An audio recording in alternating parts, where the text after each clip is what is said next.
It's one thing to live values when things are going great. Yeah. Hey, everybody be generous because we just had an awesome time. Like, what about when they're not going great? And so I think the real challenge of a leader is to live your values through adversity. And I'll just give you a quick personal story. I set up at our company a terribly designed bonus structure. It was basically as if we hit $40 million that particular year in revenue, everyone got like a big bonus. If we missed it by 1 penny, everybody got nothing. It was a binary bonus system, terribly designed, my fault. Anyway, it worked. Like we had monitors up around the office and we're all gunning for it. So actually, December 30th, I get an email from my head of sales. Josh, good news, $40,200,000. And I was elated. It wasn't even about the money. It was about this shared sense of achievement. And I was proud of my people. So I instantly fired off an email. Congratulations, we hit it. Everyone's getting their bonus. And it was this big elation and hugs and such. Anyway, so it was meant to be paid about 45 days after the start of the year, because that's, okay. So I get a knock on the door from my CFO. Turns out we double counted a deal. And also we didn't figure in for a cancellation. So instead of just hitting the bonus, we just missed it. So that's a problem, So I go to my board of directors, smart fiduciary team. I'm like, hey, instead of just hitting it, we just missed it. And they're like, great news. We don't have to pay a bonus this year. The problem is I already said we were paying this bonus and people like put deposits on their kids' camp. Yeah, like all kinds of things. Yeah, all kinds of stuff. Yeah. So for the next 2 weeks, it was basically like the Cuban Missile Crisis with me and the board.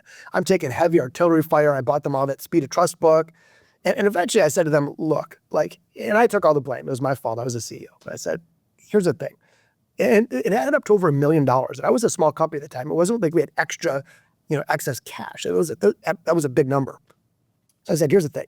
That $1 million is spent, and I put right or wrong aside. We already know what that answer is. We already know what's right. But let's just put that aside. That $1 million is already spent.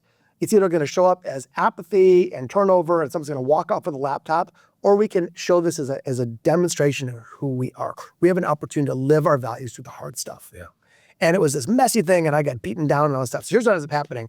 Full company meeting, and I explained to everybody. I said, here's what I learned. Here, I set this up. I didn't blame my head of sales. It was my fault. I thought we just made it. We just missed it.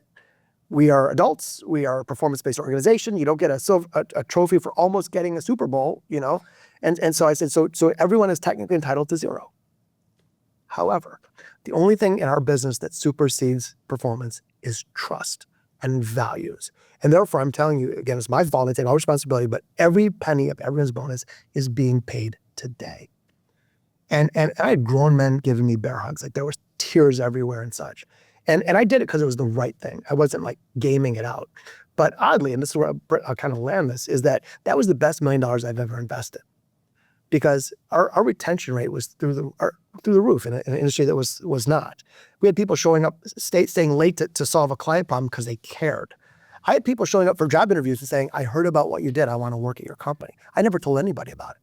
And so it turned out that this painful, because it was a tough moment, investment in our values paid back massive dividends. And I can only imagine what would happen if I took the easy route and didn't live those values. It would have been the opposite.